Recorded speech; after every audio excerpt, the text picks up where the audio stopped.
संविधान यति नियम सहज प्रजातंत्र सरकार। बीते 5 बरस अब करो चुनाव सत्कार। जनतंत्र जन जानिके सुमिरो चुनाव आयोग। करो मतदान घोषणा 5 वर्ष उद्योग। लोकतंत्र की जय, संविधान की जय, चुनाव आयोग की जय। नमस्तुभ्यम। मैंने कुछ दिन पहले ही चुनाव चालीसा लिखा था, जिसकी शुरू की कुछ पंक्तियां आपके सामने पढ़ा हूं, जो आज सफल हुई हैं। यानी चुनाव आयोग ने चुनाव की घोषणा कर दी है। यूपी समेत 5 राज्यों में चुनाव के तारीखों का ऐलान हो चुका है। पहले जो पार्टियां ये कहती थी कि चुनाव में देरी नहीं होनी चाहिए, चुनाव आयोग को समय पर चुनाव कराना चाहिए, अब चुनाव के ऐलान के बाद उनके माथे पर पसीना आ रहा है। क्यों, ये भी बताऊंगा, लेकिन पहले चुनावी चरण पर एक नजर डालते हैं। यूपी में 7 चरणों में, उत्तराखंड, पंजाब और गोवा में 1 चरण में और मणिपुर में 2 चरणों में चुनाव होने हैं। इससे भी महत्वपूर्ण बात यह है कि इस बार का चुनाव ऐतिहासिक होने वाला है। ऐसा इसलिए कि चुनाव आयोग ने ऐतिहासिक फैसला लिया है। इतिहास में ऐसा पहली बार होगा कि चुनाव के दौरान कोई फिजिकल रैली नहीं होगी। चुनाव आयोग ने कोरोना की वजह से यह ऐलान किया है कि नो फिजिकल रैली, नो नुक्कड़ सभा, नो रोड शो, नो यात्रा, नो बाइक रैली, यानी इन सब पर भारी पाबंदी लगा दी गई है। डोर टू डोर कैंपेन किया जा सकता है, वो भी 4 से 5 लोगों के साथ। वहीं वर्चुअल रैली, टीवी, अखबार, सोशल मीडिया पर प्रचार तंत्र किया जा सकता है। अब इन पाबंदियों के बाद बीजेपी और कांग्रेस को छोड़कर बाकी पार्टियां मुंह के बल गिरती नजर आ रही हैं। इन पार्टियों में विरोध के सुर उठने लगे हैं। रैली और यात्रा पर पाबंदी के बाद इन्हें यह समझ नहीं आ रहा है कि ये क्या से क्या हो गया। जैसे ही चुनाव आयोग ने घोषणा की, उसके ठीक 5 मिनट बाद समाजवादी पार्टी के अध्यक्ष अखिलेश यादव की प्रतिक्रिया सामने आई। उन्होंने कहा कि अगर वर्चुअली प्रचार होगा तो बीजेपी के पास सबसे ज्यादा संसाधन हैं और वह प्रचार तंत्र में आगे निकल जाएगी। हमारे पास न तो संसाधन हैं और न ही इतने लोग कि डोर टू डोर कैंपेन किया जा सके। अब चुनाव आयोग के पाबंदी के बाद प्रभाव क्या होगा, ये देखते हैं, जरा इस पर नजर डालते हैं। दरअसल चुनाव आयोग ने रैली और शक्ति प्रदर्शन पर रोक लगा दी है, यानी प्रचार का माध्यम मीडिया और सोशल मीडिया रह गया है। उसके बाद डोर टू डोर कैंपेन। वहीं पंजाब, उत्तराखंड और गोवा में एक ही दिन मतदान की तारीख रख दी गई। अब इसे समझिए कि सपा, बसपा, आप, टीएमसी, रालोद जैसी पार्टियां इस चुनाव में प्रचार करने में सक्षम नहीं हो पाएंगी। पहली बात कि इनके पास संसाधन कम हैं। दूसरी सबसे जो बड़ी बात है कि इन्होंने राजनीतिक पार्टी को एक परिवार की पार्टी बना दी है। अब अखिलेश यादव को छोड़कर सपा में कौन नेता है जो कहीं जाए तो लोगों की भीड़ जमा होगी? वहीं आप में केजरीवाल को छोड़कर ऐसा कौन सा नेता है जिसे सुनने के लिए 200 से 500 से ज्यादा लोग आएंगे? टीएमसी का भी कुछ वही हाल है और कांग्रेस में तो शायद सोनिया गांधी को छोड़कर कोई नहीं है जिसे सुनने के लिए कोई शख्स जाए। अब उत्तराखंड, पंजाब और गोवा में चुनाव एक ही दिन है। ऐसे में अखिलेश यादव, ममता बनर्जी, अरविंद केजरीवाल पंजाब जाते हैं तो गोवा छूटेगा, गोवा जाते हैं तो उत्तराखंड छूटेगा। ऐसे में बुरी तरह ये पार्टियां फंस गई हैं और इनके नेता फंस गए हैं। माथे पर पसीना आ रहा है। वहीं कांग्रेस की बात करें तो ये भी परिवार प्रधान ही है, लेकिन इनके पास संसाधन हैं और लोग भी हैं। इन पार्टियों को जो परेशानी हो रही है उसका कारण चुनाव आयोग का निर्णय तो है ही, गलती इन पार्टियों, प्रमुखों और इनकी सोच का भी है।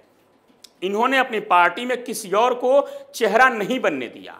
इसके पीछे की वजह रही कि कहीं वो हावी होकर पार्टी पर कब्जा न कर ले।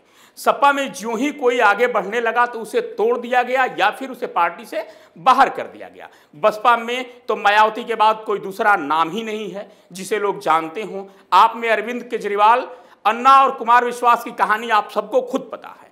एक कहावत है कि समय के साथ अगर आप खुद को नहीं बदलते हैं तो बहुत पीछे रह जाएंगे, और आज यही हो रहा है कि पार्टी में कोई ऐसा नहीं है जो प्रमुख की अनुपस्थिति में काम संभाल सके। दूसरी बात कि ये पार्टियां खुद को समय के साथ तकनीक रूप से अपडेट नहीं कर पाई, यानी सोशल मीडिया टीम और मीडिया मैनेजमेंट संभालना मुश्किल है। इसके पीछे का कारण है कि इन्होंने पूरी कमान किसी के हाथ में कभी नहीं दी और पूरी तरह से किसी और पर भरोसा नहीं किया। इससे भी जो सबसे बड़ी चीज है कि इनको ये खतरा रहता है हमेशा कि हमारी पार्टी का जो प्रमुख का कुर्सी है वो कहीं न चला जाए। कारण यह है कि मायावती और अखिलेश कैसे पार्टी प्रमुख बने हैं ये बताने की जरूरत आपको नहीं है, ये आप सबको पता है, आप सभी जानते हैं। और अब इन्हें समझ में आ रहा होगा कि चुनाव न तो जिन्ना जिता सकते हैं, न गांधी के लाठी के सहारे जीता जा सकता है। चुनाव के लिए खुद के साथ साथ संगठन को भी मजबूत करना पड़ता है।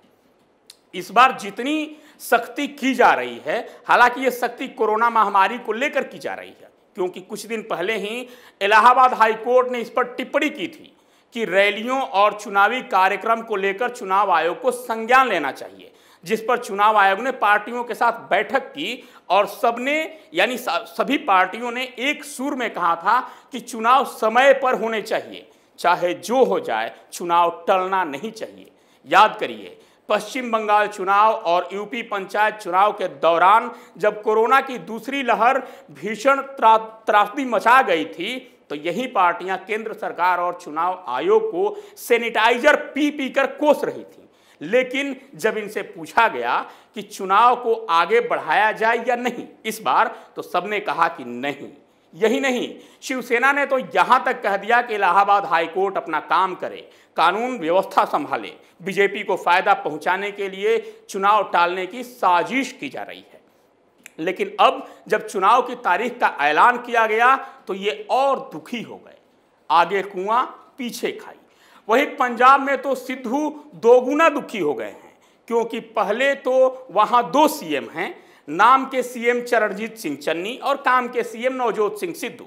वहीं सिद्धू को उम्मीद थी कि इस बार चुनाव में वे ही पंजाब के सीएम फेस होंगे, मुख्यमंत्री चेहरा होंगे। लेकिन आज कांग्रेस महासचिव रणदीप सुरजेवाला ने यह कह दिया कि सिद्धू का सपना टूट जाएगा। पंजाब में सीएम के लिए 3 चेहरों पर विचार किया जा सकता है, जिसमें सिद्धू का नाम तो है लेकिन चन्नी का नाम भी शामिल है और एक नाम पर और विचार किया जा रहा है। अब एक नजर डालते हैं जरा इतिहास पर। इस बार चुनाव में सख्ती कोरोना की वजह से हुई है, लेकिन इससे पहले भी एक बार चुनाव आयोग की सख्ती दिखी थी, जब भारत के मुख्य चुनाव आयुक्त थे टीएन शेषन। टीएन शेषन के बारे में कहा जाता है कि वे हर रोज नाश्ते में एक नेता खाते थे। शेषन ने चुनाव सुधार की शुरुआत 1995 में बिहार से की थी। तब प्रदेश में बूथ कैप्चरिंग का मुद्दा काफी बड़ा था। बूथ लूटने, रोकने और सुरक्षा के बंदोबस्त पुख्ता इंतजाम करने के लिए चुनाव आयोग ने पहली बार कई चरणों में चुनाव कराने का फैसला लिया था। 4 चरणों में कराए गए चुनाव के लिए कई बार चुनाव की तारीखों में बदलाव भी कर दिया गया था। पारदर्शी चुनाव के लिए केंद्रीय पुलिस बल का इस्तेमाल भरपूर मात्रा में किया गया था, जिस कारण लालू यादव ने उनकी काफी आलोचना भी की थी। टीएन शेषन ही थे जिन्होंने चुनाव सुधार के लिए कहा था कि चुनाव में शहनाई बजाकर शांति नहीं लाई जा सकती है। जब वह खुद सुधार की पहल कर रहे थे तो लालू यादव ने संकेत की भाषा में स्पष्ट आरोप लगाया था कि वे पिछड़ी जाति के हैं और इसी वजह से उन्हें 2 ब्राह्मण परेशान कर रहे हैं। लालू यादव का इशारा तत्कालीन प्रधानमंत्री पीवी नरसिम्हा राव और मुख्य चुनाव आयुक्त टीएन शेषन की ओर था। टीएन शेषन अब दुनिया को अलविदा कह चुके हैं, लेकिन चुनाव सुधार की जब भी बात आएगी उनका नाम सबसे पहले लिया जाएगा। अब बात करते हैं चुनाव आयोग ने जो पाबंदियां लगाई हैं उनके परिणाम की। इसका नतीजा क्या होगा? इसका पहला नतीजा यह होगा कि कोई पार्टी या नेता जीते या हारे, जनता जरूर जीत जाएगी। यानी कोरोना महामारी की वजह से स्थिति पिछली बार की तरह नहीं होगी। दूसरी बात कि 2 सांसदों से शुरू हुई बीजेपी आज के समय में सबसे बड़ी और शक्तिशाली पार्टी बन चुकी है, जिसका उसे फायदा मिलेगा। यही नहीं, बीजेपी ने समय के साथ खुद को बदला, कई नेताओं को स्टार के तौर पर पेश किया, तैयार किया, जो चुनाव के दौरान स्टार प्रचारक हैं। यही नहीं, समय के साथ बीजेपी ने खुद को तकनीक रूप से भी मजबूत किया और आज घर घर तक इसकी पहुंच है। सोशल मीडिया के जरिए या फिर सोशल टीम के जरिए। मैं अपने कार्यक्रम के कुछ कमेंट पढ़ रहा था। एक दो लोगों ने ये कमेंट किया कि गोदी मीडिया, कुछ ने कहा बीजेपी भक्त, कुछ ने कहा मोदी भक्त।